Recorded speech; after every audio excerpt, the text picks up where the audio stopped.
Hey, this is the Antisocial Socialite back at it again. Thanks so much for tuning in. If you're new to the channel, you have not yet subscribed, what are you waiting for, darling?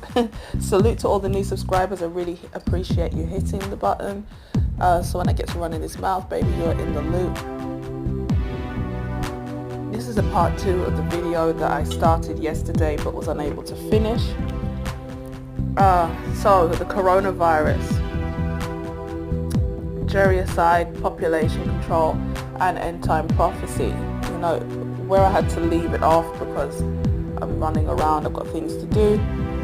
We were talking a little bit about how they have the technology developed, that you have brain implants, chips that can be inserted directly into the brain, and there's an interaction. It's not a passive chip just sending information. It's an active chip that is receiving information. And because it's, I don't know if the word really is interface, but it's implanted in the brain in such a way that, well, we are electronic beings, so we are affected by electronic currents and circuitry. So the circuitry is to an extent, quote unquote, wired into the brain. So images and thoughts come to us and we will perceive them as real. What I kind of left off in the last video was how virtual reality gaming is a kind of gateway into the line becoming blurred between reality and virtual reality. Okay, I happened to just come across a video yesterday, I think it was Stranger Things, where they were talking about 3D printers printing circuitry directly onto the skin like a tattoo, and how this technology could be used. A lot of people are already talking about microchipping. Microchipping is quite common, you know, because you chip your animals so that they can be found if they become lost. When there's a horrendous act of violence or cruelty against children, you often see parents running out and microchipping their children because they understand the importance of being able to find their child. God forbid if they're kidnapped. We have issues with trafficking. So that's part of it. You know, I was talking to somebody and we were having a conversation about this virus. I mean, I haven't got a chance to really sit down and listen to too much of the news and things, so we're just chatting over the little bit of news that I was able to catch and then they were able to share. And they were saying how, you know, the government's not really being genuine about what's going on with this virus, because they keep saying it's really only the elderly and like people with compromised immune systems, people who already had underlying health problems. And I know for a fact that people who were not elderly have passed away. Doctors, nurses. One of the original people to discover the virus, to say we have a problem, he died from it. Now, flu is common, flu is normal. Every year you have to get a flu vaccination, and it's always the same groups of people who are encouraged the hardest to get the vaccine because they are the most at risk. You know, you're pregnant women, you're elderly over a certain age, and if you have certain health problems, you should be vaccinated because you're susceptible. Now, for years I've believed in the concept of population control, and I couldn't figure it out. It's so obvious when you really think about it, but I couldn't figure out, if you cut the population down, who the hell's going to be on this planet to work? And who are you keeping, like the handful of people you do claim they want? Because the people say the Georgia Guidestones just appeared from somewhere, and it's got like 10 commandments or something on it about how it's going to basically usher in the new world order kind of thing.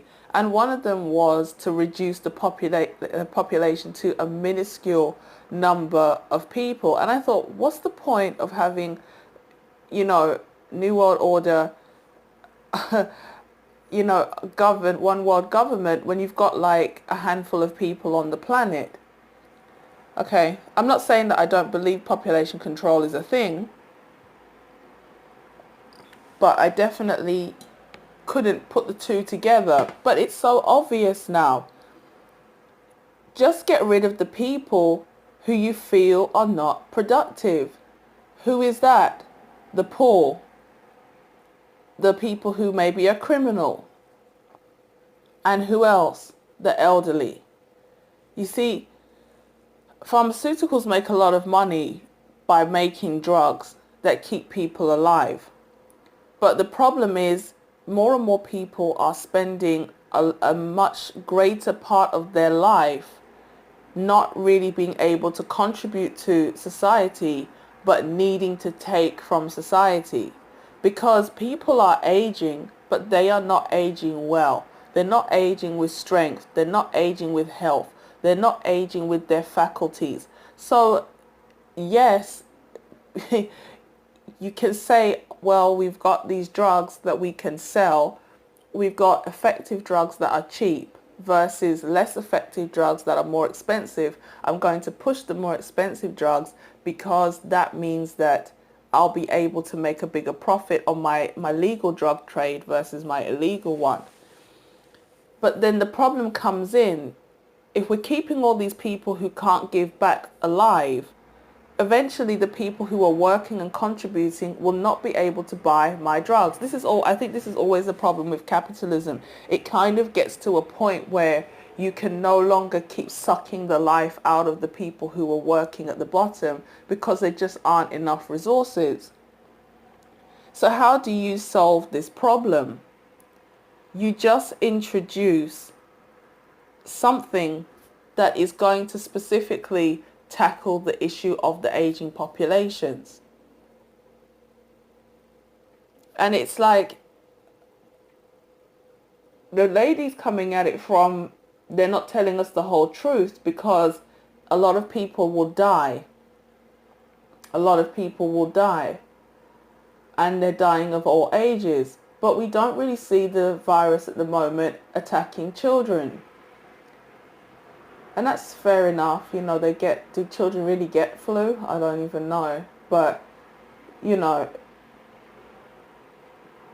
it just seems it should have been more obvious from the beginning that is this a biological attack on China? Possibly. Is this a controlled... I've heard recordings or alleged recordings of meetings that have gone on like in 2010 or something where, it's been orchestrated that China will be hit with a biological weapon in the form of a flu.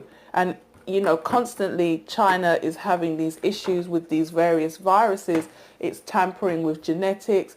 It's, trialing all kind of maybe different treatments or trying to create different strains, and then they get out of control or they mutate, and then before you know it you have an outbreak. It is a densely populated community, so it's not like a house here, a house there. No, you have a lot of people in a very tight space. So as people are coughing and sneezing on each other, gathering, it's very easy for an epidemic to break out in the nation. And then obviously there's a lot of people traveling around now, so the spread is quite easy. I do remember years ago watching something about end time prophecy, and it was alleged, that they talked about how could they force the hand of the world, to come together in terms of one world government, one world systems.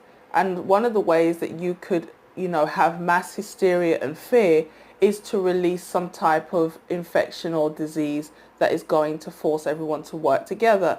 And one of them was the idea of a flu or some type of flu epidemic. And after that, we had bird flu, we had swine flu, and we also had the SARS issue.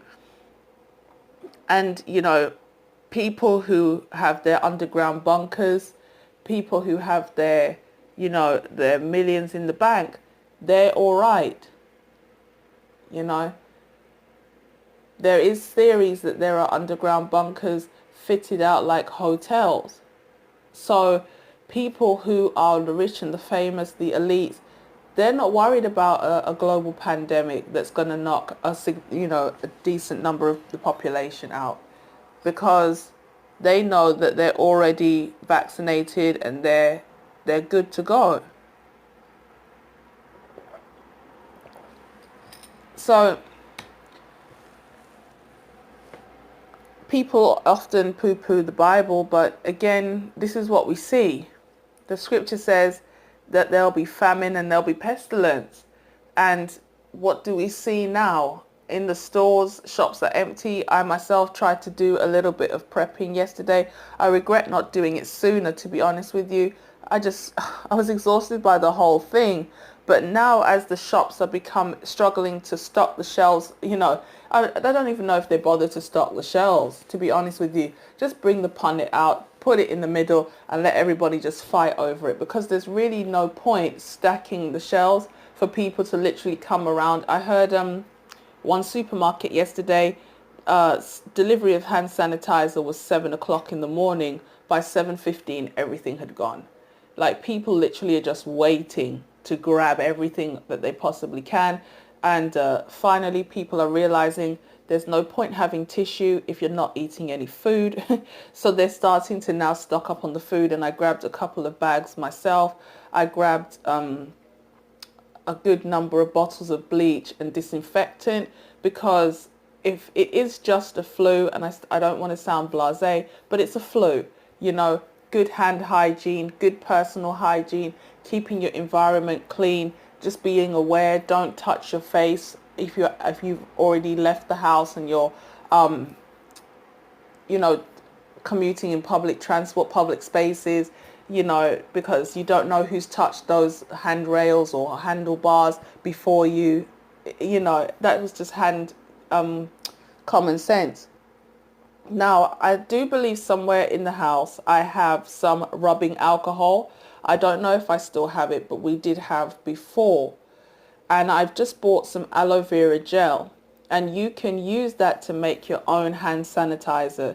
Get some TCP if you can't, hydrogen peroxide. I'm going to go out later on today and see if I can get some isopropyl alcohol. I already bought an aloe vera gel, and I'm going to, if I do get it, I'm going to just make a quick video of how you can make your own hand sanitizer.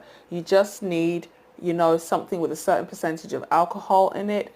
Dissolve it in some aloe vera gel. I actually have an aloe vera plant, so I could have just broken off one of the leaves, scooped out the inner part.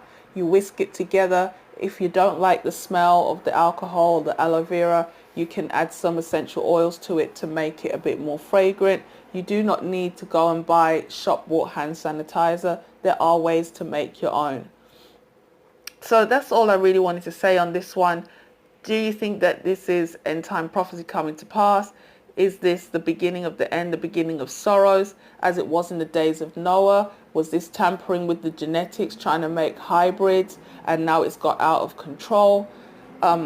Is this a form of population control? We have too many older people living long, not contributing. We need a way to get rid of some of them. Let me know what you think in the comment section. Like, share and subscribe, and I'll catch you in the next one. Peace.